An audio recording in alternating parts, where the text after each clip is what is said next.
Very good evening to everyone. क्या हाल चाल है बच्चे आप सब लोगों के। उम्मीद करता हूँ सब अच्छे होंगे। आज इस पर्टिकुलर वीडियो में मैं आप सभी स्टूडेंट्स को एक कंपैरिजन कराने जा रहा हूँ between old syllabus and new syllabus of ICSI. अभी सर 2-3 दिन पहले ही जो रिज़ल्ट आया है सीएसडब्ल्यूटी का, उस पर्टिकुलर रिज़ल्ट के आने के बाद ऐसे बहुत सारे बच्चे हैं जिनके मन में बहुत सारे डाउट्स हैं सर कि आईसीएसआई ने ओल्ड सिलेबस को हटाकर न्यू सिलेबस लॉन्च कर दिया है, तो किस तरीके से उनको एनरोल कराना है, कौन से सिलेबस को वो ऑप्ट करें, ओल्ड सिलेबस को करें या न्यू सिलेबस को करें। यहाँ तक कि कुछ एग्जिस्टिंग रजिस्टर्ड स्टूडेंट्स भी हैं जिनके मन में ये डाउट है कि उनको समझ नहीं आ रहा कि सर किस तरीके से उनके ऊपर ये प्रपोज्ड न्यू सिलेबस जो अब प्रपोज नहीं रहा, एक्चुअल में एप्लीकेबल हो गया है, वो किस तरीके से उनको अफेक्ट करेगा, किस तरीके से उनके ऊपर अप्लाई होगा। इस पर्टिकुलर सारे क्वेश्चंस के डाउट्स मैं आज आपके सामने क्लियर करने आया हूँ। इससे पहले अभी कल ही शाम को गाबा सर ने एक वीडियो डाली थी और गाबा सर ने बहुत सारे बच्चों से पूछा था कि भाई आप बताइए कि आपको क्या डाउट्स हैं। तो आज इसी पर्टिकुलर सेशन में हम वो सारे डाउट्स को भी क्लियर करेंगे, वन बाय वन जो आपके कमेंट्स आए हुए हैं उन कमेंट्स को आंसर करेंगे, जिससे कि आपके मन में कोई भी क्वेरी हो इस पर्टिकुलर न्यू सिलेबस को लेकर तो वो रिजॉल्व हो जाए। सबसे पहले अभी मैं आपको एक कंपैरिजन कराने जा रहा हूँ between old syllabus and new syllabus कि ओल्ड सिलेबस में ऐसा क्या क्या था जो अब न्यू सिलेबस में नहीं है, या ओल्ड सिलेबस में ऐसी क्या कमियां थी जिसको रिजॉल्व करने की शायद कोशिश की है आईसीएसआई ने न्यू सिलेबस। अभी जो ओल्ड सिलेबस था हमारा वो 2017 से चला आ रहा था और अब 2023 में न्यू सिलेबस आ चुका है। और न्यू सिलेबस का पहला अटेम्प्ट आपके दिसंबर 2023 में पढ़ने वाला है फॉर सीएस एग्जीक्यूटिव स्टूडेंट्स। तो ध्यान रखिएगा, पहले मैं जो भी आपको बताने जा रहा हूँ ये सीएस एग्जीक्यूटिव के रिगार्डिंग ही बताने जा रहा हूँ। सीएस प्रोफेशनल का भी हम डिटेल कंपैरिजन करेंगे, बट अभी थोड़ा सा रुक के पहले हम सीएस एग्जीक्यूटिव की बात करते हैं, देन उसके बाद हम सीएस प्रोफेशनल पे आएंगे। क्यों? क्योंकि जो सीएस प्रोफेशनल का न्यू सिलेबस है वो दिसंबर 23 से एप्लीकेबल नहीं है, वो एप्लीकेबल होने वाला है जून 24 से। तो पहले हम लोग बात करेंगे एग्जीक्यूटिव की, क्योंकि अभी जो बच्चे परेशान हैं सबसे ज़्यादा वो है सीएसडब्ल्यूटी क्वालिफाइड स्टूडेंट्स जिन्होंने अभी अभी रिसेंटली क्वालिफाई किया है। तो उनके रिगार्डिंग पहले हम लोग सर कंपैरिजन करते हैं एक चीज़ का।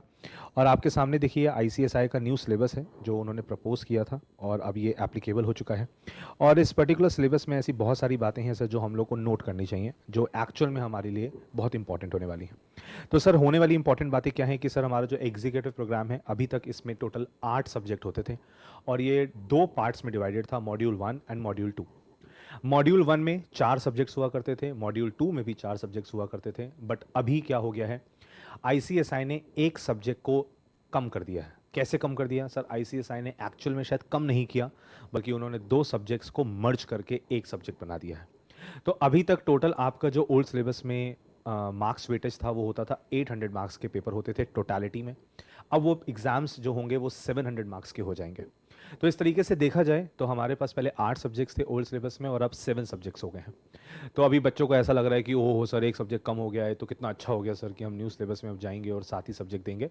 बिल्कुल ये एक बहुत बड़ा पॉजिटिव पॉइंट है कि हमारा एक सब्जेक्ट का बर्डन हमारे ऊपर से कम हो गया है।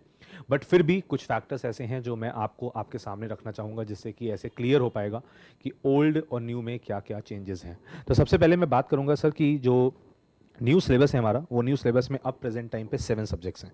अब 7 सब्जेक्ट्स जो हमारे पास हैं उनकी लिस्ट आपके सामने दी हुई है। सबसे पहले हमारे पास ग्रुप 1, उस ग्रुप में सब मन में सबसे पहला सब्जेक्ट है JIGL। It's like jurisprudence interpretation and general laws. ये as it is old syllabus में भी था, ऑल्दो कुछ चैप्टर्स इसमें चेंज हुए हैं, अभी मैं मार्किंग भी करा दूंगा। कुछ चैप्टर्स ऐसे हैं जो पहले JIGL में नहीं थे। एक सब्जेक्ट होता था EBCL ओल्ड सिलेबस में, अभी भी है ओल्ड सिलेबस में, न्यू सिलेबस में भी है, बट उसके कुछ 4 टॉपिक्स 4 चैप्टर्स वहाँ से हटाकर डाल दिए गए हैं JIGL में। तो शफलिंग हुई है रादर दैन चेंज नहीं हुआ। ठीक है, फिर सेकंड नंबर पे हमारे पास है कंपनी लॉ एंड प्रैक्टिस। ये नया ये जो पर्टिकुलर सब्जेक्ट है कंपनी लॉ एक बहुत इंपॉर्टेंट सब्जेक्ट है सर हमारे लिए। और इस पर्टिकुलर सब्जेक्ट में भी कुछ चेंजेस आए हैं। कैसे चेंजेस आए हैं सर? जैसे पहले कंपनी लॉ 3 पार्ट में डिवाइडेड हुआ करता था, पार्ट A B C। अभी वो 3 पार्ट में नहीं है, अभी वो सिर्फ 2 ही पार्ट में रह गया, 60 मार्क्स एंड 40 मार्क्स। पहले 10 मार्क्स का पार्ट C भी होता था, बट अभी वो 10 मार्क्स का पार्ट C नहीं है। ऑल्दो कुछ कंटेंट ऐसा है जो इधर उधर से शफल होकर यहाँ पे भी आया है, जैसे डोरमेंट कंपनी के बारे में हम कभी भी पहले कंपनी लॉ में नहीं पढ़ते थे, बट अभी क्या हो गया है कि सेटिंग अप में हम डोरमेंट कंपनी पढ़ते थे, बट अभी क्या हो गया है कि अभी डोरमेंट कंपनी का कंसेप्ट सेटिंग अप से उठा के कंपनी लॉ में डाल दिया गया है। अच्छा, फिर उसके बाद थर्ड नंबर हमारे पास जो थर्ड नंबर सब्जेक्ट आता है, that is setting up of business, industrial and labour laws. ये जो सेटिंग अप ऑफ बिजनेस है, ये पहले भी था, इतना कंटेंट तो पहले भी था, बट ये इंडस्ट्रियल लेबर लॉ एक तरीके से मैं बोल दूंगा कि वेटेज बढ़ गई है। पहले चैप्टर हुआ करता था, पूरी यूनिट आ गई है। तो इस पॉइंट ऑफ व्यू से सेटिंग अप वाला जो सब्जेक्ट है उसमें येस मैं कह सकता हूँ कि जो ये 40 मार्क्स का कंटेंट है, ये एक मेजर चेंज है in setting up of business subject. इसके अलावा जो फोर्थ नंबर पेपर है आपका ग्रुप 1 का जो पेपर, अच्छा ये जो ऊपर के 3 पेपर हम लोगों ने देखे ना, एक GIGL, एक कंपनी लॉ, एक सेटिंग अप, ये पहले भी ओल्ड सिलेबस में थे, न्यू सिलेबस में भी ये वैसे ही ग्रुप 1 में है। ऑल्दो टॉपिक्स का शफलिंग हुआ है, बिल्कुल हुआ है, लेकिन जो सबसे बड़ा चेंज हुआ है वो ये हुआ है कि sir corporate accounting and financial management, जो कि हम लोग को लगता है कि एक बहुत इंपॉर्टेंट सब्जेक्ट है सर प्रैक्टिकल एस्पेक्ट से, और एटलीस्ट हर किसी को बेसिक नॉलेज तो इसकी होनी ही चाहिए। और बेसिक तो क्या, मेरे को लगता है कि जितनी ज़्यादा एडवांस नॉलेज होगी उतना अच्छा होगा आपके लिए। और फाइनेंशियल मैनेजमेंट जैसा सब्जेक्ट जो अभी तक ग्रुप 2 में हुआ करता था, और ग्रुप 2 में ओल्ड सिलेबस में होता क्या था कि कॉर्पोरेट अकाउंट्स 100 मार्क्स की अलग थी और फाइनेंशियल मैनेजमेंट 100 मार्क्स की अलग थी। बट अभी क्या हो गया है, FM और कॉर्पोरेट अकाउंट्स ये दोनों मर्ज करके 100 मार्क्स का कर दिए गए हैं और ये ग्रुप 1 में आ गया है। अब ग्रुप 1 में अकाउंट्स है और FM है, और ग्रुप 2 में चला गया है टैक्स। टैक्स होता था पहले ग्रुप 1 में, और अब कहाँ चला गया बेटा, ग्रुप 2 में। चलिए अब हम लोग बात करते हैं ग्रुप 2 की। तो ग्रुप 2 में हमारे पास सबसे पहला सब्जेक्ट कौन सा आ गया sir, capital market and security loss. इसको पहले हम SLCM बोलते थे, अब हम इसको एक्चुअल में शायद CMSL बोलेंगे, क्योंकि पहले कैपिटल मार्केट हो गया और सिक्योरिटी लॉ हो गया। अभी इसमें भी कुछ चैप्टर्स के एडिशन जरूर हुए हैं, बट ये पेपर ऐसे पहले भी ग्रुप 2 में था, अभी भी ग्रुप 2 में ही है। इसके अलावा हमारे पास एक पर्टिकुलर सब्जेक्ट आ रहा है economic, commercial and intellectual property rights, property loss. अब ये जो पर्टिकुलर सब्जेक्ट है ये एक बहुत वास्ट सब्जेक्ट था सर ओल्ड सिलेबस में, और ICSI ने कुछ अच्छाइयाँ दिखाई इस पर्टिकुलर सब्जेक्ट को लेके, और विनम्रता दिखाते हुए थोड़ा सा पोलाइट नेचर अडॉप्ट करते हुए ICSI ने इसका सिलेबस थोड़ा सा रिड्यूस किया है। लेकिन हुआ क्या है, अभी EBCL का सिलेबस थोड़ा सा रिड्यूस हो गया है, बट GIGL में वही सारे टॉपिक जो EBCL से हटाए हैं वो GIGL में ऐड ऑन कर दिए गए हैं। तो पहले थोड़ा सा GIGL थोड़ा सा हल्का सब्जेक्ट हो जाता था सिलेबस कंटेंट वाइज, अभी GIGL का कंटेंट बढ़ गया है, और जो EBCL हुआ करता था पहले वो अब economic, commercial and intellectual property loss बन गया है। इसमें IPR, इंटेलेक्चुअल प्रॉपर्टी राइट्स के रिगार्डिंग जो लॉस थे ये पहले नहीं थे, और अब एक डॉट पूरे 40 मार्क्स के आ गए हैं। तो ये एक बहुत बड़ा चेंज है सर इस पर्टिकुलर सब्जेक्ट को लेके। इसके बाद the most important subject that will be tax laws and practice, DT and ITT, 60 and 40 marks. ये अब हमारा पहले ग्रुप 1 में हुआ करता था जो अब ग्रुप 2 में आ गया। तो क्रक्स ऑफ द स्टोरी कि अभी टोटल आपके पास 7 सब्जेक्ट्स हैं और सबके कुछ इंटरनल डिविजन्स हैं, और ये सारे सब्जेक्ट्स को हम सब क्लब कर देते हैं, तो हम ऐसे बोलते हैं कि जो ग्रुप 1 है उसमें 4 हैं और ग्रुप 2 में 3 हैं। अभी ICSI क्या कहता है सर, ICSI का देखिए मानना है, ICSI कहता है कि भाई आपका December 2023 is going to be the first attempt for CS executive new syllabus. December 2023 is going to be the first attempt for new syllabus of CS Executive. अभी ICSI ने क्या बोला, ICSI ने बोला कि भाई ये जो 2022 का नया सिलेबस आया है, ये 2022 का नया सिलेबस किस तरीके से हमको मैनेज करना चाहिए, या ये प्रैक्टिकल एस्पेक्ट्स को ध्यान में रखते हुए बनाया गया, बिल्कुल ठीक बात है। बट अभी मैं ऐसे बोलता हूँ कि ICSI वैसे तो यही कहता है कि भाई आप दिसंबर में दोनों ग्रुप्स दो, और मेरे को भी लगता है कि पर्सनली एक पर्टिकुलर स्टूडेंट को अभी टाइम गैप देखते हुए ऑलमोस्ट आपके पास मान के चलिए कि 10 महीने से ऊपर का गैप है। एग्ज़ाम होने वाले हैं आपके दिसंबर में, और वो भी कब, 20 दिसंबर के आसपास, 21 से एग्ज़ाम होंगे आपके, और अभी आपके पास पूरे मैं तो बोलूँगा पूरे 11 महीने हैं। अब ऐसी सिचुएशन में 11 महीने में सर दो ग्रुप्स को करना, 7 सब्जेक्ट्स को करना, it's not a very big deal. अगर आप डेडिकेटली पढ़ते हैं तो ये बहुत आसान होने वाला है आपके लिए, और मेरे को ऐसा लगता है कि एक बहुत बड़ी गोल्डन अपॉर्चुनिटी है आपके लिए कि आपको दोनों ग्रुप्स देने का मौका मिलेगा, और वो भी 10-11 महीने के गैप के बाद। तो आप you are having ample some of time, आप आराम से उसको प्रिपेयर कर सकते हैं। फिर भी अगर लेट से कोई स्टूडेंट ऐसा है जो कहता है कि नहीं सर वो तो मैं तो एक ही ग्रुप दूंगा, न्यू सिलेबस में भी मैं एक ही ग्रुप दूंगा, तो इन दैट सिचुएशन ICSI ऐसा कहता है कि आप कोशिश करिए कि पहले ग्रुप 1 दीजिए और उसके बाद ग्रुप 2 दीजिए।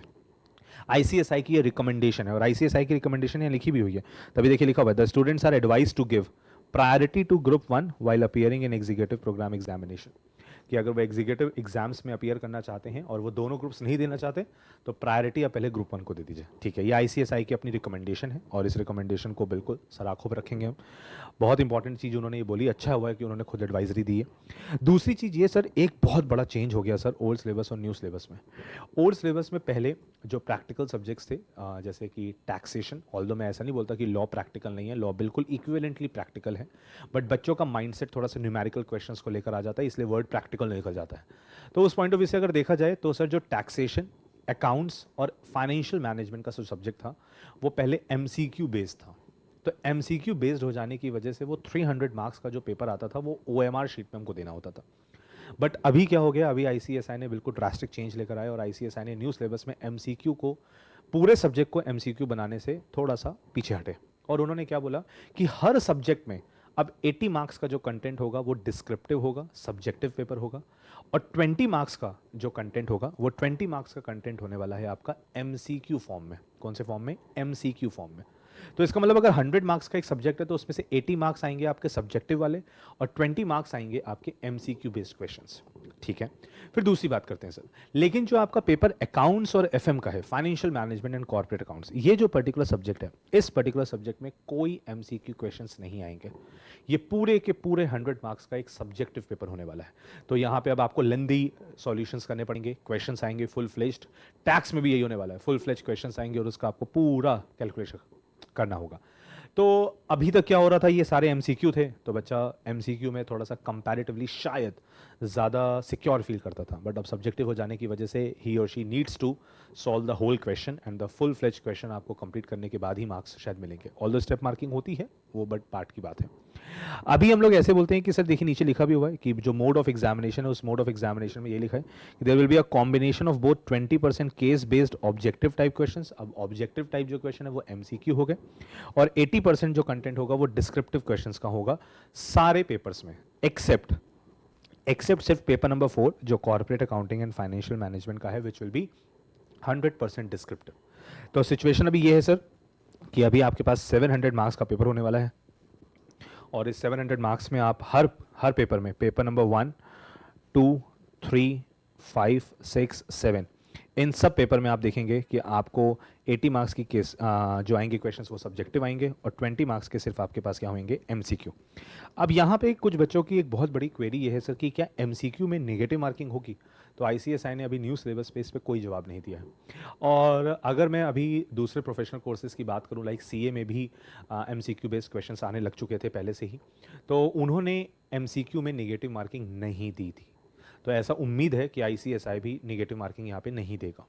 लेकिन ओल्ड सिलेबस में जो टैक्सेशन, अकाउंट्स और एफएम के सब्जेक्ट थे उसमें नेगेटिव मार्किंग होती थी, बट अभी नेगेटिव मार्किंग नहीं है, ऐसा उम्मीद है, क्योंकि आईसीएसआई इस पे साइलेंट है और आईसीएसआई साइलेंट है मतलब कि इसमें एज सच अभी नेगेटिव मार्किंग शायद नहीं होने वाली।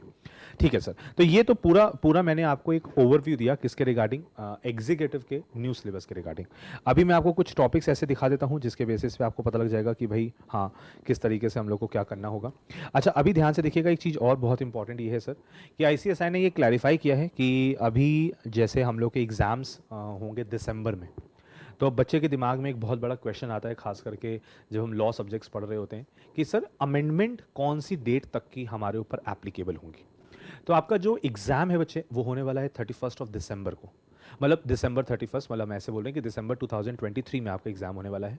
और जब दिसंबर 2023 में आपका एग्ज़ाम है तो आपको बोला गया कि 31 May of the calendar year for December session, कि दिसंबर सेशन का जो कैलेंडर ईयर है, कैलेंडर ईयर मतलब 2023 में जो 31 मई तक की अमेंडमेंट्स होंगी वो दिसंबर अटेम्प्ट के लिए एप्लीकेबल होंगी। और यही बात उन्होंने बोली कि अगर लेट्स से आप जून अटेम्प्ट में जाते हो तो 30 नवंबर तक की जो अमेंडमेंट्स होती हैं वो आपके ऊपर एप्लीकेबल होती हैं। बट अभी 30 नवंबर को हम साइड में रखते हैं और अभी हम ऐसे बोलते हैं कि अभी हम दिसंबर की ही बात करते हैं कि दिसंबर 2023 ही हमारा पहला अटेम्प्ट है, तो जो 31 मई तक अमेंडमेंट्स होंगी वो हमारे ऊपर एप्लीकेबल हो जाएंगी। बिल्कुल ठीक बात है। अच्छा, फिर ये बहुत इंपॉर्टेंट बात है सर कि एक पर्टिकुलर स्टूडेंट को प्री एग्जामिनेशन टेस्ट देना ही देना है।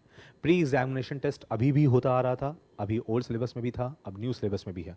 तो प्री एग्जामिनेशन का जो टेस्ट है वो आपको क्लियर करना ही करना है, तभी आप एग्जीक्यूटिव या प्रोफेशनल के एग्जाम्स दे पाएंगे। अगर आपने ये प्री एग्जामिनेशन नहीं टेस्ट कंप्लीट किए तो इन दैट सिचुएशन आपका एडमिट कार्ड ही नहीं आएगा। तो इस चीज़ का आपको ध्यान देना है। ओडीओपी एक 1 day orientation programme ICSI conduct करवाता है, वो भी अभी मैंडेटरी रिक्वायर्ड है, आपको करना होगा। आपके एग्जाम से पहले आपको ओडीओपी कंप्लीट करनी होगी, अदरवाइज अगेन आपका एडमिट कार्ड नहीं आएगा। तो ये कुछ बातें हैं जो आपको बहुत इंपॉर्टेंटली ध्यान रखनी है। अच्छा, सबसे इंपॉर्टेंट बात अब यहाँ पे ये है सर कि जो एग्जीक्यूटिव और प्रोफेशनल की जो डेट्स हैं, चलिए प्रोफेशनल की भी मैं फिर से बात छोड़ देता हूँ, एग्जीक्यूटिव की बात करता हूँ पहले। कि एग्जीक्यूटिव के लिए जब हम न्यू सिलेबस में आएंगे तो हम लोग को बोला गया सर 1 फरवरी से जो भी रजिस्ट्रेशन होंगे, वो 1 फरवरी से जो भी रजिस्ट्रेशन होने वाले हैं वो सब by default CS executive new syllabus में जाने वाले हैं। मतलब जितने भी बच्चे CSET अभी क्वालिफाई कर चुके हैं, अगर वो 31 जनवरी तक रजिस्ट्रेशन कराएंगे तो they will be in old syllabus, और 1 फरवरी से अगर वो रजिस्ट्रेशन कराएंगे तो they are going to be in the new syllabus. अभी मैं ये नहीं बोल रहा कि आपको ओल्ड करना चाहिए या न्यू करना चाहिए, अभी मैं उसकी बात ही नहीं कर रहा, बिल्कुल बात नहीं कर रहा उसकी पे मैं। बट मैं अभी आपको सिर्फ बता रहा हूँ कि आईसीएसआई ने क्या बोला है, ठीक है। अभी हम लोग ये जरूर क्वेश्चन उठाएंगे सर, ये बहुत इंपॉर्टेंट क्वेश्चन है कि सर सबसे इंपॉर्टेंट बात ये है कि सर हमको करना क्या चाहिए, लाइक हमको ओल्ड सिलेबस में एनरोल कराना चाहिए या न्यू सिलेबस में। तो अभी हमारे साथ करण सर आएंगे, शिवानी मैम आएंगी, और करण सर और शिवानी मैम आपके बहुत सारे क्वेश्चंस प्रिपेयर करके लेकर आ रही हैं, और वो उन क्वेश्चंस का आंसर्स देंगी जिसके बेसिस पे आपकी देखना सारी की सारी क्वेरीज रिजॉल्व हो जाएंगे। कुछ ऐसे क्वेश्चंस है जो बच्चों ने हमसे पूछे हुए हैं, और वो पर्टिकुलर क्वेश्चंस के आंसर्स हम देंगे, तो जिससे आपकी लगभग सारी क्वेरी रिजॉल्व हो जाएगी। अभी देखिए, जैसे आपके पास ना, जैसे ग्रुप 1 में सबसे पहला सब्जेक्ट था jurisprudence, interpretation and general laws. अब इसमें ये सारे चैप्टर्स पहले भी हुआ करते थे, ऑल्दो अभी हो क्या गया है कि अभी जो इंटरप्रिटेशन ऑफ स्टैट्यूज का चैप्टर है, ये पहले थोड़ा सा छोटा हुआ करता था, कंटेंट इसका कम था, अभी वाइड हो गया। अभी इसमें कंटेंट थोड़ा सा ज़्यादा डाल दिया है, तो इंस्टीट्यूट चाहता है कि आप इंटरप्रिटेशन बहुत अच्छे से सीखें, और ये बहुत अच्छी बात है, ये एक बहुत अच्छा इनिशिएटिव है आईसीएसआई का। एक लॉ है sir, law relating to specific relief. ये स्पेसिफिक रिलीफ से रिलेटेड जो लॉ है ना, ये सर पहले ईबीसीएल में होता था, बट अभी जीआईजीएल में आ गया है। तो स्पेसिफिक रिलीफ एक्ट जो है वो अब प्रेजेंट टाइम पे जीआईजीएल का पार्ट बन चुका है। इसके अलावा सर ये 3 chapters, chapter number 16, 17 and 18, that is sale of goods, contract law और निगोशिएबल इंस्ट्रूमेंट, ये पूरे के पूरे पहले अगेन ईबीसीएल में होते थे, बट अब ये सब के सब उठकर किस में आ गए हैं, ये सब के सब उठकर आ गए हैं जीआईजीएल में। पहले जीआईजीएल में एक चैप्टर होता था सर एनसीएलटी से रिलेटेड, जनरल क्लॉज से रिलेटेड, वो अब हट गया, तो वो पर्टिकुलर टॉपिक यहाँ से हटा दिए गए। ऑल्दो जनरल क्लॉज एक्ट के बहुत सारे प्रोविजन इंटरप्रिटेशन के चैप्टर में आपको मिलेंगे, बट फिर भी अभी वो हटा दिए गए हैं। और ईबीसीएल के ये 4 chapter, specific relief act, contract act, negotiable instrument act और साथ में सेल ऑफ गुड्स एक्ट, ये उठा के आ गए हैं ग्रुप 1 जीआईजीएल में। तो जीआईजीएल इसी वजह से थोड़ा सा वास्ट हो गया है कंटेंट वाइज, बिल्कुल ठीक बात है। सेकंड नंबर है कंपनी लॉ। कंपनी लॉ में 60 मार्क्स का पार्ट ए है आपका, ये जैसे था लगभग सब वैसे ही है, इसमें एज सच कोई भी खास चेंज इसमें तो मेरे को नहीं दिखा बहुत ज़्यादा।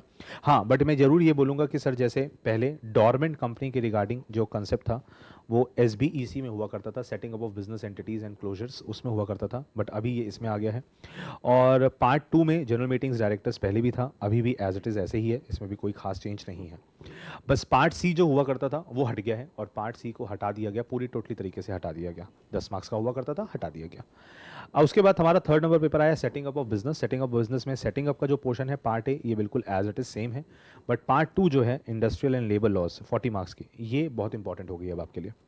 ये एक्चुअल में इंपॉर्टेंट हो गई सर, क्योंकि अब इसके नए चैप्टर्स ज्वाइन हो गए हैं, मतलब ऐड ऑन कर दिए गए हैं, और इनके नए जो चैप्टर्स ऐड ऑन किए गए हैं ये पहले भी थे, बट अभी इनकी मार्क्स की वेटेज बहुत ज़्यादा बढ़ गई है, तो थोड़ा सा इस पे फोकस किया गया है। अच्छा, एक पर्टिकुलर पहले पार्ट बी हुआ करता था रजिस्ट्रेशन लाइसेंस के रिगार्डिंग, जो अब पार्ट बी नहीं रहा बल्कि पार्ट ए का ही पार्ट बन गया। तो अभी क्या है कि इसमें भी कुछ ना कुछ आप देख रहे हैं कि चेंजेस तो हो गए। फिर अब अकाउंट्स और एफएसएम की अगर हम बात करें, एफएसएम में स्ट्रेटजिक मैनेजमेंट भी पहले हुआ करती थी, बट अब स्ट्रेटजिक मैनेजमेंट पहुंच गई है फाइनल में, प्रोफेशनल में, तो अभी स्ट्रेटजिक मैनेजमेंट फाइनेंशियल मैनेजमेंट का पार्ट नहीं है। और यहाँ पे बात हो रही है अकाउंट्स की और एफएम की, तो यहाँ पे अकाउंट्स और एफएम के रिगार्डिंग जो कंटेंट पहले था वही कंटेंट अभी भी है, इसमें कुछ खास चेंजेस नहीं हुए। जो पहले एफएम में चैप्टर्स थे वो अभी भी हैं, जो अकाउंट्स में पहले चैप्टर थे वो अभी भी हैं। ऑल्दो बस ये ध्यान रखिएगा कि अकाउंट्स में सिर्फ कॉर्पोरेट अकाउंटिंग है और कुछ नहीं है, सिर्फ एंड सिर्फ कॉर्पोरेट अकाउंटिंग, मैनेजमेंट अकाउंटिंग अब इसका पार्ट नहीं है। फिर capital market and security law पहले भी ऐसे ही था, बट ऑल्दो कुछ टॉपिक्स ऐसे हैं जो इसमें न्यूली ऐड ऑन हो गए, जैसे कि एक पर्टिकुलर चैप्टर यहाँ पे ऐड ऑन कर दिया गया international financial service centre authority, जो यहाँ पहले नहीं था। तो ये कुछ ऐसे चेंजेस हैं सर जो अगेन हमारे यहाँ पे इनकॉर्पोरेट किए गए हैं। फिर आता है सर हमारे पास इकोनॉमिक एंड कमर्शियल लॉज। ओहो ओहो, इकोनॉमिक्स कमर्शियल लॉज में अब क्या है कि सर पहले भी जो चैप्टर्स थे अभी भी हैं, बट कुछ चैप्टर्स ऐसे हैं जो हटा दिए गए, जैसे आरबीआई पहले एक चैप्टर हुआ करता था, हटा दिया गया। अब आरबीआई आपका इसका पार्ट नहीं है। एनबीएफसी एक पर्टिकुलर चैप्टर हुआ करता था, वो भी हटा दिया गया। और अभी क्या है इसमें सर, इसमें एक चैप्टर हुआ करता था ट्रांसफर ऑफ प्रॉपर्टी एक्ट, अभी ट्रांसफर ऑफ प्रॉपर्टी एक्ट भी इसमें से हट गया। लेकिन एक नया चैप्टर स्टार्ट हुआ, इसमें एड ऑन हुआ, law relating to fugitive economic offenders. इसके रिगार्डिंग लॉ पहले फाइनल में था, और फाइनल से उठा के एथिक्स के सब्जेक्ट में आता था, जीआरएमसीई में, अब वहाँ से हट के इसमें आ गया है। तो ये कुछ एक खास चेंज हुआ। इसके अलावा सर सबसे बड़ा ड्रॉबैक जो स्टूडेंट के पॉइंट ऑफ व्यू से हुआ सर, पहले ये कॉम्पिटिशन लॉ 25 मार्क्स का था, और अब ये 25 मार्क्स का नहीं रहा, ख़त्म हो गया सर। कंपटीशन लॉ तो है, बट अब ये पार्ट ए का पार्ट बन गया, और पार्ट ए में जुड़ जाने की वजह से सर अब ये 60 मार्क्स का ही रह गया। अब हम ये नहीं कहेंगे कि 25 मार्क्स का डेडिकेटली कंपटीशन लॉ आएगा। पहले ये एक बहुत सॉफ्ट कॉर्नर था, एक स्टूडेंट इसको बहुत अच्छे तरह से पढ़ता था कि 25 मार्क्स तो भाई सिक्योर कर ही लेंगे, लेकिन अब ऐसा नहीं है। और इंटेलेक्चुअल प्रॉपर्टी लॉज, ओहो, ये पहले आपके सेटिंग अप का पार्ट था जो वहाँ से हटा दिया गया और हटा के यहाँ पे डाल दिया गया 40 मार्क्स का। ये कंटेंट अब प्रेजेंट टाइम पे कहाँ पे है, EBCL वाले, जो पहले EBCL था अब वो EBCL नहीं रहा, अब वो economic commercial and intellectual property loss बन गया है। और ये पर्टिकुलर चैप्टर्स आपके लिए थोड़े से नए हो गए, जो पहले सेटिंग अप में थे बट अब इसमें आ गए। इसके बाद हमारे पास ग्रुप 2 में लास्ट सब्जेक्ट आता है टैक्स का, और टैक्स में अगेन आपके पास DT भी है और IDT भी है, तो मतलब इनकम टैक्स भी है और साथ ही साथ GST भी है। इस चीज़ का आपको ध्यान रखना है। और कस्टम पहले भी हुआ करता था, अभी भी है, ओवरव्यू ऑफ कस्टम एक्ट आज भी है, अभी भी एज इट इज़ वैसे ही चलेगा। पर ध्यान रखिएगा कि अब सब्जेक्टिव पेपर हो गया है, अब ये ऑब्जेक्टिव नहीं रहा। तो क्रक्स मैंने आपको एक बार एक छोटा सा ओवरव्यू तो दे दिया कि सर हाँ किस तरीके से, ऑल्दो मेरे को उम्मीद है कि जो बच्चे ऑलरेडी इनरोल्ड थे उनको जब ये चैप्टर्स उन देखेंगे तो उनको बड़ी अच्छी से समझ में आ जाएगा कि क्या हुआ क्या नहीं। जो न्यू सिलेबस स्टूडेंट्स हैं उनके लिए तो ये पूरा कंटेंट ही नया है। अभी अभी क्या है कि अभी मैं करण सर को और शिवानी मैम को बुलाऊंगा, और करण सर और शिवानी मैम आपके बहुत सारे क्वेश्चंस जो बच्चों के पूछे गए थे उन क्वेश्चंस के आंसर्स देंगे, मैं भी कुछ क्वेश्चंस के आंसर्स आपको दूंगा, और वो पर्टिकुलर क्वेश्चंस के थ्रू आपको क्लियर हो जाएगा कि आपके दिमाग में क्या चल रहा है और अभी हमको क्या करना चाहिए। ठीक है, तो बस मैं आपको अब करण सर और शिवानी मैम को बुलाऊंगा, और करण सर शिवानी मैम के आते ही हम लोग एक क्वेश्चन आंसर सीरीज स्टार्ट करेंगे, और अपन क्वेश्चंस पूछेंगे और साथ ही साथ उसके आंसर्स भी देंगे, जिससे कि आपकी क्वेरी रिजॉल्व हो जाए। और जो आपने कमेंट्स में क्वेश्चंस पूछे हैं उनका भी हम आंसर आपको देंगे। चलिए तो स्टार्ट करते हैं, मैं करण सर और शिवानी मैम को बुलाता हूँ, फिर स्टार्ट करता हूँ।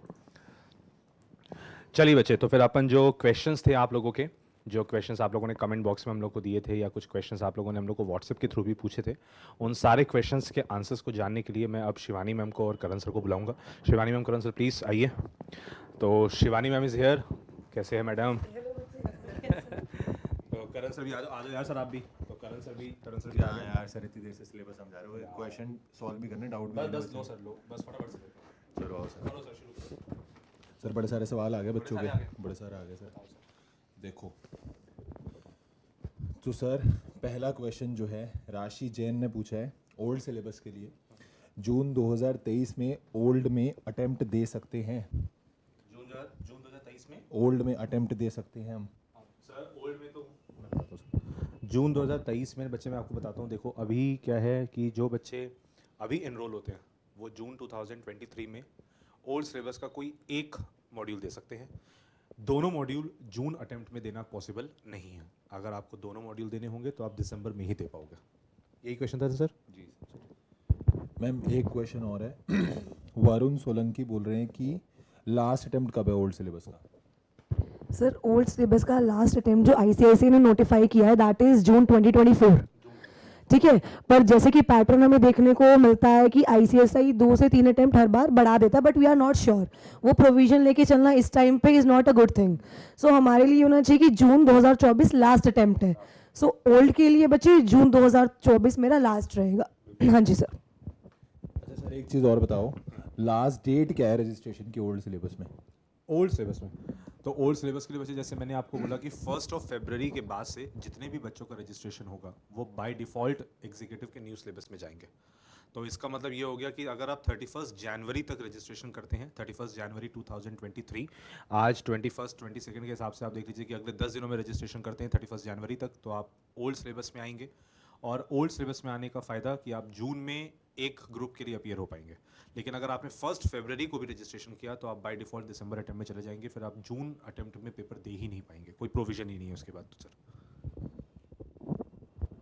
एक चीज़ मैम बताओ आप, एक बच्चा है राहुल बंसल और वो पूछ रहे हैं कि जैन में मेरा CSEET क्लियर हुआ, जून में अब हम अटेम्प्ट दे सकते हैं या नहीं दे सकते? सर बिल्कुल जून में तो अटेम्प्ट दे ही सकते हैं, बट ओल्ड में अटेम्प्ट दे सकते हैं। अगर मेरे को न्यू में जाना है तो उसका पहला अटेम्प्ट मेरा दिसंबर 2023 ही है। जैसा भी सर ने बोला, अगर मैं 31 जनवरी तक अपनी रजिस्ट्रेशन करा लूँ तो जून में मैं एक मॉड्यूल में जा सकती हूँ, वो भी ओल्ड के। बट अगर मेरे को न्यू में देना है तो फिर वो मेरा दिसंबर 2023 होगा। तो आई हैव टू थिंक कि I have to go for old one और न्यू वन। अगर मैं ओल्ड वन ऑप्ट करती हूँ तो for sure I can give my exams in June 2023, but if I opt the new one तो मेरे exams बचे दिसंबर 2023 में होंगे फिर। हाँ जी सर। एक और बच्चा देखो बच्चों वाला क्वेश्चन पूछ रहा है। बच्चा ये है अनन्या, और इसने पूछा है कि अच्छा चलो हम जून 2023 में एक्जी का ओल्ड में एक ग्रुप दे देते हैं, ठीक है, तो दिसंबर 2023 में भी ओल्ड में दे सकते हैं ना? हाँ जी बिल्कुल सर, वही तो मैं बोल रहा हूँ कि जो ओल्ड सिलेबस है ना वो बेटा जून 24 तक तो रहेगा ही रहेगा। इसका मतलब ये हो गया कि जब आप दिसंबर 23 की बात करोगे तो दिसंबर 23 में न्यू सिलेबस वालों के भी पेपर होंगे, ओल्ड सिलेबस वालों के भी पेपर होंगे। तो जब आप अपने एग्जामिनेशन फॉर्म फिलअप कर रहे होगे तो वहाँ पे ऑप्शन आएगा कि आप न्यू सिलेबस में हो या ओल्ड सिलेबस में। तो इसका मतलब ये हो गया कि आप दिसंबर की अगर बात करते हो, अगर आपने जून में अगर ओल्ड सिलेबस का लेट से एक ग्रुप दिया तो डेफिनेटली आप दिसंबर 23 में ओल्ड में ही दूसरा ग्रुप भी दे सकते हो, और इवन जून 24 में भी आप ओल्ड में ही ग्रुप दे सकते हो। तो ऐसा कुछ नहीं है, ऐसा कुछ भी नहीं है। आप ये बिल्कुल दिमाग से निकाल दीजिए कि आप पता लगे जून 23 में एक ग्रुप दे और फिर दिसंबर में आपको बाय डिफॉल्ट न्यू सिलेबस में आना पड़े, ऐसा कुछ भी नहीं होगा। सर एक बच्चा है और आध्या नाम है, और बच्चे ने पूछा है कि ओल्ड में रजिस्ट्रेशन हुआ अभी, क्या दिसंबर 2023 में न्यू में बोथ ग्रुप दे सकते हैं? अभी हमने रजिस्ट्रेशन ओल्ड में करा लिया है, बट अब हमें दिसंबर में बोथ ग्रुप न्यू सिलेबस में देने हैं। स्विच ओवर हो जाएगा सर। अभी अगर आपने रजिस्ट्रेशन करा लिया है ना, जैसे अगर किसी स्टूडेंट ने मान लीजिए अभी ओल्ड में रजिस्ट्रेशन करा लिया और ओल्ड में रजिस्ट्रेशन कराने के बाद उसको अब जून में पेपर नहीं देना, तो ऐसी सिचुएशन में सर अगर उसको जून में पेपर नहीं देना तो स्विच ओवर का ऑप्शन रहेगा। बट अभी स्विच ओवर आया नहीं है, क्यों? क्योंकि अभी न्यू सिलेबस ही 1 फेब से आएगा, तो उसके बाद स्विच ओवर की पॉलिसी जो होगी वो इंस्टीट्यूट लेकर आएगा। बट अभी आई डोंट थिंक सो कि स्विच ओवर का कोई ऑप्शन है ही नहीं सर। अभी आई डोंट थिंक सो वाली कोई बात ही नहीं है सर, है ही नहीं अभी तो। अब सर देखो एक कॉमन डाउट है, मैम आप भी बताओ कि बच्चे पूछ रहे हैं कि हमें अब ओल्ड में एनरोल होना चाहिए या न्यू में एनरोल होना चाहिए? क्योंकि देखो अब हर जो सिलेबस है, चाहे वो ओल्ड सिलेबस है चाहे वो न्यू सिलेबस है, दोनों के अपने एडवांटेज हैं, अपने डिसएडवांटेज हैं। बच्चे के ये भी डाउट्स है कि ओल्ड में सब्जेक्ट्स क्या थे, न्यू में क्या है, वो तो चलो हमने डिस्कस कर लिया, हमने सिलेबस डिस्कस कर लिया कि कौन से सब्जेक्ट में क्या सिलेबस था। बट अब बात ये आ रही है कि उसमें 7 जो न्यू आ रहा है उसमें 7 सब्जेक्ट हैं, पुराने वाले में 8 थे। अच्छा MCQs थे, अब MCQs नहीं हैं या 20% MCQs, तो उस पर भी ना एक क्लैरिटी बच्चे चाह रहे हैं। तो मैं चाहूँगा कि आप दोनों उसको थोड़ा थोड़ा बच्चों को गाइड करो कि किस सिलेबस में कौन कौन से सब्जेक्ट्स MCQs हैं, क्या MCQs नहीं हैं, अच्छा नेगेटिव मार्किंग है नहीं है, क्या चीज़ है, तो उस चीज़ पर थोड़ा सा आप बताओ। देखो मैं ऐसे बताता हूँ आपको। देखिए ऐसे सिचुएशन अभी ऐसी है कि अगर हम एग्जिस्टिंग सिलेबस की बात करें, जिसको अब हम ओल्ड सिलेबस बोलने लग गए हैं, इसमें 8 सब्जेक्ट हैं नो डाउट। अगर हम सब्जेक्ट वाइज देखें तो न्यू सिलेबस आपको थोड़ा सा ज़्यादा अट्रैक्टिव लगेगा, क्योंकि उसमें एक सब्जेक्ट कम हो गया। मैंने आपको पहले भी बोला कि अकाउंट्स और FM ये दोनों मर्ज हो गए, तो मर्ज हो जाने की वजह से अब टोटल 7 सब्जेक्ट्स ही रह गए हैं। अगर सब्जेक्ट वाइज देखें तो शायद कि आपको अच्छा लगेगा कि आप न्यू सिलेबस दो और 7 सब्जेक्ट ही दो। लेकिन अगर हम बात करें ओल्ड सिलेबस की तो उसके 8 सब्जेक्ट्स में से 3 सब्जेक्ट टोटली MCQ हैं। ऑल्दो मैं ये भी बोलूँगा कि MCQ में नेगेटिव मार्किंग थी, बट फिर भी मेरे को लगता है कि 3 पेपर जो MCQ थे ना, शायद वो एक ऐसे पेपर्स थे, हाँ वो एक ऐसे पेपर्स थे जिससे ना मेरे को ऐसा लग रहा था बच्चा बहुत ही ज़्यादा प्रैक्टिकल सब्जेक्ट्स को लेके ना सिक्योर महसूस करता था। बट अभी क्या हो गया है, क्योंकि अभी सारे पेपर सब्जेक्टिव हो जाएंगे, MCQ सिर्फ 20 मार्क्स का ही रह जाएगा, और अकाउंट्स और FM में तो है ही नहीं MCQ। तो उस पॉइंट ऑफ व्यू से मेरे को लगता है कि अगर सब्जेक्ट वाइज देखो तो शायद न्यू सिलेबस आपको ज़्यादा बेटर लगेगा, क्योंकि 7 सब्जेक्ट्स हैं। अगर सब्जेक्ट वाइज देखेंगे तो ओल्ड सिलेबस आपको डिफिकल्ट लगेगा। बट शिवानी मैम अब जून में ये लोग एक ग्रुप दे सकते हैं, तो इसका एडवांटेज तो रहेगा ही। बिल्कुल सर ये है कि अब फरवरी स्टार्ट हो गई है और मेरे एग्जाम्स अगर मान लो मैं ओल्ड में जाती हूँ तो जून में मैं एक ग्रुप दे सकती हूँ। निकल जाएगा, विच इज़ प्रैक्टिकली पॉसिबल, बिल्कुल पॉसिबल है, क्योंकि अभी मेरे पास 5 महीने हैं जून में अपेयर होने के लिए। पर सर अगर मेरा एम AIR का है, जो कि आई गेस बहुत सारे छोटे छोटे बच्चों CSEET के होता है ना कि AIR1 AIR2, सर उस केस में क्या होगा कि नॉर्मली मेरे को हर अटेम्प्ट में ना 6 से 8 महीने मिलते थे 2 ग्रुप्स के लिए, पर इस महीने में क्या हो रहा है, मैं फरवरी से दिसंबर, और दिसंबर के भी मेरे पेपर शुरू होते हैं सर 20 से अप्रॉक्स, तो अप्रॉक्सीमेटली आधा दिसंबर मेरे पास है, like I have that time कि मैं AIR के लिए जा सकूं। और सर बहुत सारे बच्चों को ऐसा लगेगा कि मैम हमारा अटेम्प्ट निकल गया, तो सर इतनी मुझे नहीं लगता कि इतना टाइम लैग हो गया कि उनको ये फील हो कि मेरा टाइम निकल गया, बिकॉज द थिंग इज अगर आप जून से दिसंबर जा रहे हो बच्चे, तो आपको एक ग्रुप भी तो ऐड हो रहा है साथ में, आपका एम भी तो हाई हो रहा है, वो एम भी मेरा AIR का हो रहा है। तो अगर मुझे ये है कि मुझे फटाफट से ग्रुप निकालना है, तो सर फिर ऑब्वियसली बच्चा ओल्ड के लिए ही जाएगा। बट अगर आपको ये थोड़ा सा सोचो कि हमारे 8 सब्जेक्ट थे ग्रो ओल्ड में, इसमें मेरे 7 सब्जेक्ट हैं, 7 में नॉर्मली हर सब्जेक्ट FM अकाउंट को छोड़ के 20% ऑब्जेक्टिव है, 80% आपका डिस्क्रिप्टिव है, तो और सब्जेक्ट की डेप्थनेस बढ़ गई है सर। तो मुझे ऐसा लगता है कि नॉलेज पर्सपेक्टिव से अगर हम बात करें तो one should definitely go for the new one, because it give you tons of knowledge, वो नो डाउट ओल्ड भी बहुत देता था सर, बट न्यू में आई गेस जब हम ICSE का ऑब्जेक्टिव पढ़ते हैं ना, जब भी हमारा सिलेबस चेंज होता है तो ICSE नए ऑब्जेक्टिव के साथ उसे लेकर आता है, तो ICSE का ऑब्जेक्टिव भी चेंज हुआ है कि हाँ थोड़ा सा और आप डिटेल में जाओ, थोड़ा सा और आप डेप्थ में जाओ। तो सर मुझे लगता है फाइनल कॉल तो इनकी है, वो तो इन्हीं की है, but the thing is as a mentor हम आपको ये गाइड करते हैं बच्चे कि अगर आपको एक ग्रुप जल्दी से जल्दी अगर आपको है तो आप जून के लिए जाओ, बट हाँ अगर आप थोड़ा सा सब्जेक्ट पे डेलिब्रेट करो और ये देखो कि हाँ मेरे को लॉन्ग रन में क्या ज़्यादा फायदा मिलेगा, तो I think you should go for December 2023। हाँ जी सर। अच्छा बच्चे, जो आपका है ना कि नेगेटिव मार्किंग वाली बात, ओल्ड सिलेबस में देखो नेगेटिव मार्किंग थी, 100 मार्क्स का पूरा पेपर होता था, टैक्स का, अकाउंट्स का, FSM का। अभी ICSI ने जो अपना सिलेबस निकाला है उसमें एज सच नेगेटिव मार्किंग की कोई बात नहीं कही है।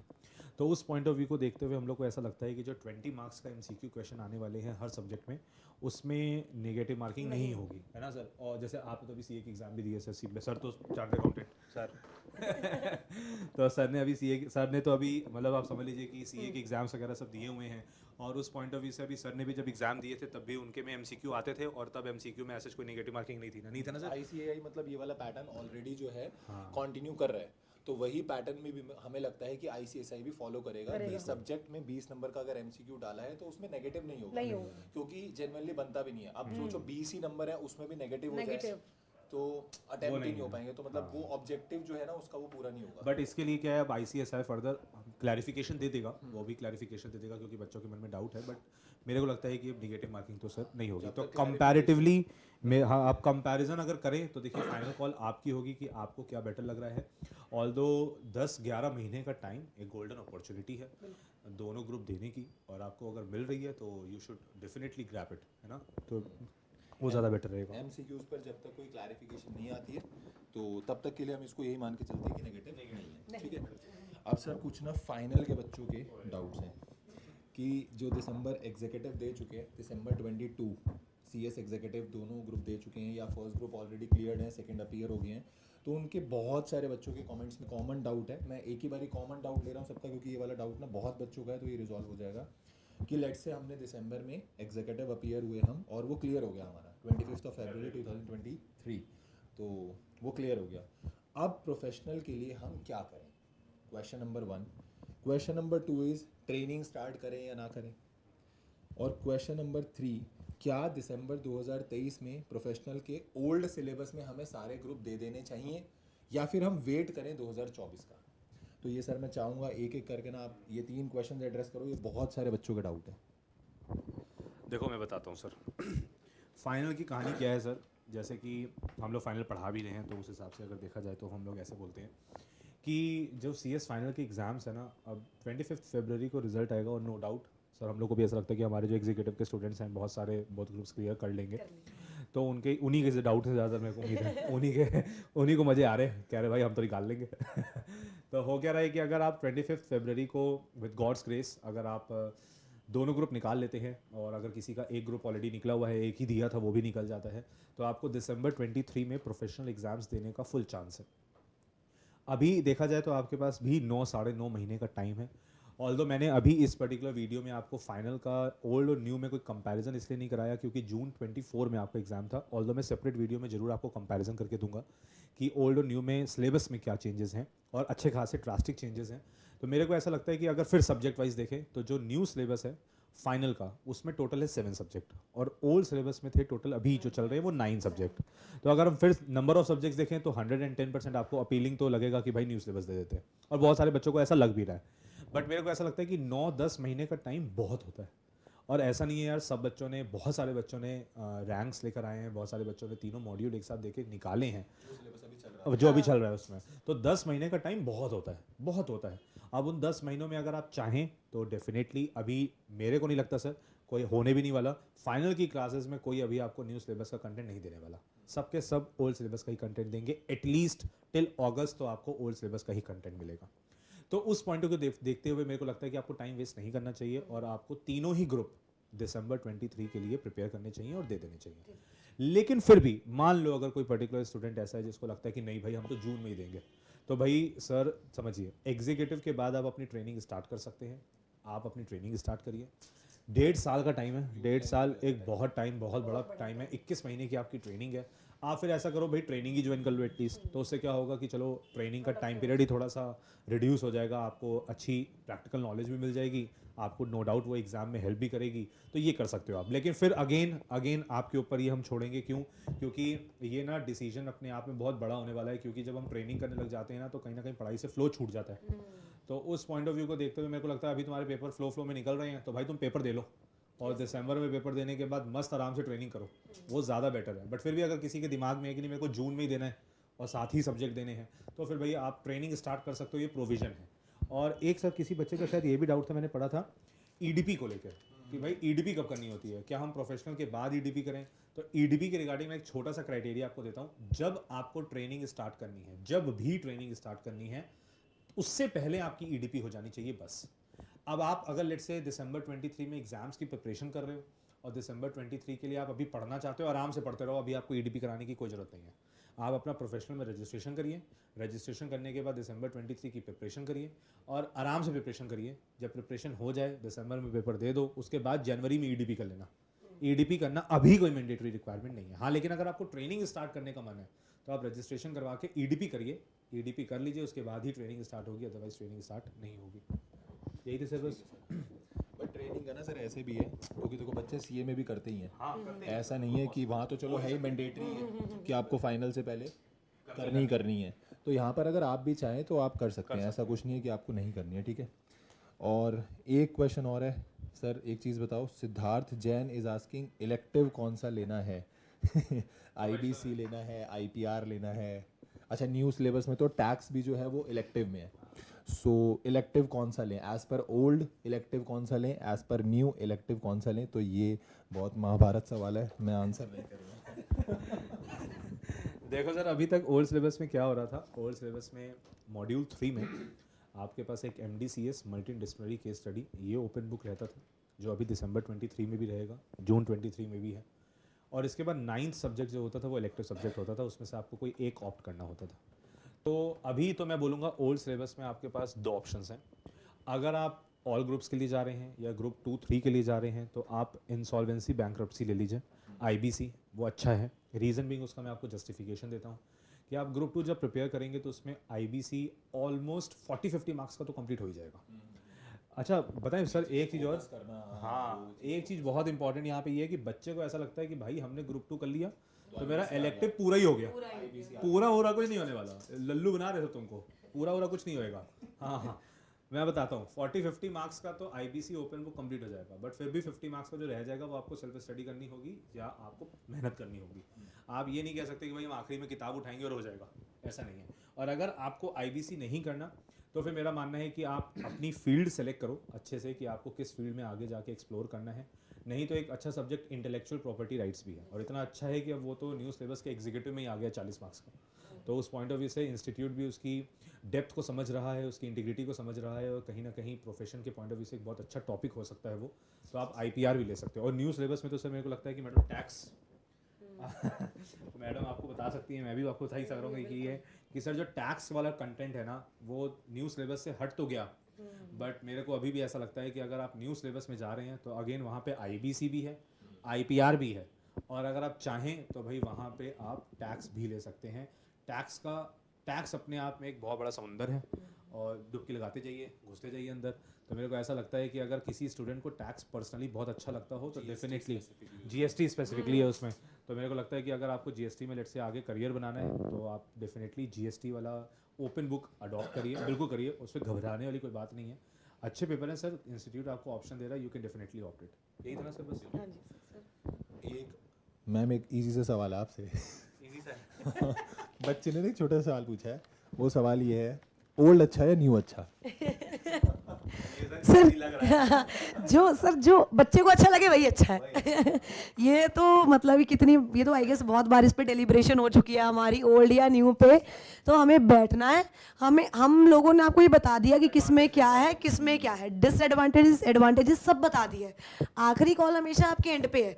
बाकी अगर आपको फिर भी कोई प्रॉब्लम आती है फिर हम आपके साथ हैं, है ना। बस क्योंकि हर बच्चे की अपनी अलग प्रॉब्लम है कि मैम इसमें जाऊं उसमें जाऊं टाइम की, तो उसमें हम आपके साथ हैं, बट एंड कॉल आपकी है सर। और एक ना ये डाउट मतलब जो आ रहा है कि हमारी जो नई एग्जीक्यूटिव के न्यू सिलेबस की क्लासेस हैं वो स्टार्ट होने वाली है जल्दी, फेब में स्टार्ट हो जाएंगी, 1 फेब से। तो सबसे पहले तो इनरोलमेंट आई गेस शुरू हो चुकी है, 1 फेब से हमारी क्लासेस हैं। और दूसरा डाउट सर, आज ना मतलब ना मैंने बहुत जगह सुना, मेरे बच्चों ने ही बोला कि मैम फेस टू फेस आए या ऑनलाइन, फेस टू फेस या ऑनलाइन, मतलब फेस टू फेस आ रहे हैं तो क्या है, ऑनलाइन आ रहे हैं तो क्या है। तो सर आप क्या कहना चाहोगे, मतलब अगर हम अपने आप को एज ए स्टूडेंट रख के देखें तो वो हमारे लिए फेस टू फेस है या ऑनलाइन है सर? मतलब देखिए बच्चों, मैं आपको वैसे कहता हूँ कि हम लोग सब लोग दिल्ली में पढ़ा रहे हैं, आप दिल्ली आ सकते हैं तो भाई मोस्ट वेलकम है। मेरे को ऐसा लगता है कि फेस टू फेस क्लासेस करके जो पर्सनालिटी डेवलपमेंट होता है, जो ग्रूमिंग होती है, जो आपका स्टडी सर्कल बनता है, जो आपकी सोशल लाइफ इंप्रूव होती है, आप लोगों से मिलते हैं, 4 दोस्त बनते हैं, वो आप ऑनलाइन क्लासेस में टोटली मिस कर रहे हैं। मतलब आई एम रियली सॉरी कि आप रिग्रेट करेंगे शायद इन फ्यूचर कि आपने ये टाइम मिस कर दिया, क्योंकि अभी आप ऑनलाइन, हाँ अगर जेन्युइनली नो डाउट किसी को फाइनेंशियल प्रॉब्लम है, किसी के घर से आने नहीं दिया जा रहा, या और कोई रीज़न है जिसकी वजह से आप face to face class attend नहीं कर पा रहे, तो ज़रूर आप ऑनलाइन क्लास करिए। लाइव एट होम का ऑप्शन अवेलेबल है, रिकॉर्डेड लेक्चर्स का ऑप्शन अवेलेबल है। बट अगर आप फेस टू फेस आ सकते हैं तो you should definitely come for face to face classes. मतलब हम लोग को ऐसा लगता है कि यार आप ना कंपैरिजन खुद भी कर पाओगे कि जो एक फेस टू फेस क्लास का स्टूडेंट है और एक ऑनलाइन क्लास का स्टूडेंट है, उसमें कहीं ना कहीं थोड़ा सा पर्सनालिटी डेवलपमेंट का इशू हो जाता है। आपकी कम्युनिकेशन इंप्रूव होती है जब आप फेस टू फेस आते हो, टीचर से प्रॉपर इंटरेक्शन हो पाती है। ऑल्दो लाइव एट होम में हम लोग बहुत अच्छे से इंटरेक्शन कर रहे हैं, बच्चों की सारी क्वेरीज रिजॉल्व हो रही, कोई प्रॉब्लम नहीं हो रही, और शायद इसी वजह से हमारे भी ऑनलाइन बच्चे बहुत ज़्यादा हैं अभी भी, और फेस टू फेस में उस लेवल पे अगर हम कंपैरिजन करें तो ऑनलाइन का और फेस टू फेस का कंपैरिजन बहुत बड़ा हो गया, मतलब डिफरेंस बहुत बड़ा हो गया। लेकिन फिर भी हम आपसे यही रिक्वेस्ट करेंगे कि भाई फेस टू फेस के लिए आओ, वो सबसे अच्छा है। और अगर कोई इफ एंड बट करके कोई फैक्टर है तो फिर आप ऑनलाइन कर सकते हो, ऑप्शंस तो वो अवेलेबल रहेंगे ही रहेंगे। ऑनलाइन में कन्वीनियंस है, कन्वीनियंस but है।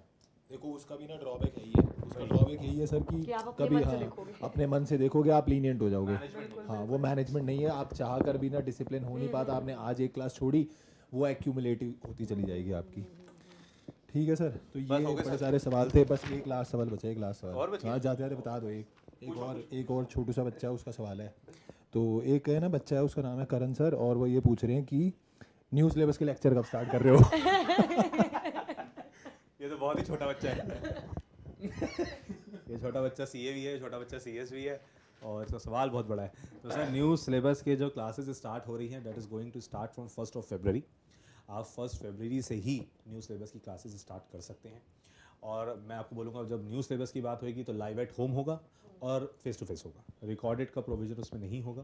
और रिकॉर्डेड लेक्चर्स आपको मिल जाएंगे, लेकिन फिर क्या होगा कि जो ऑलरेडी ओल्ड सिलेबस में कंटेंट था वही आपको लेना पड़ेगा।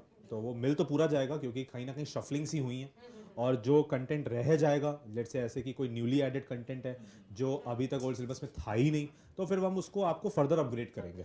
ऐसा नहीं है कि हम आपको बीच मझधार में छोड़ देंगे। बट लाइव एट होम लीजिए, फिर तो कोई प्रॉब्लम ही नहीं है, सब कुछ न्यू सिलेबस के अकॉर्डिंग होगा। और फेस टू फेस लेंगे तो भी न्यू सिलेबस के अकॉर्डिंग होगा। क्यों सर, आप भी तो यही करोगे, मजे ले रहे हो। तो अभी मेरे को लगता है कि सर ऑलमोस्ट हम लोगों ने सारे डाउट्स क्लियर कर दिए हैं बच्चों के। अगर फिर भी कोई डाउट हो तो बिना झिझक के आप आराम से कमेंट बॉक्स में डालिए। हमारे नंबर आपके पास हैं, ऑनलाइन सर्च करेंगे मिल जाएंगे।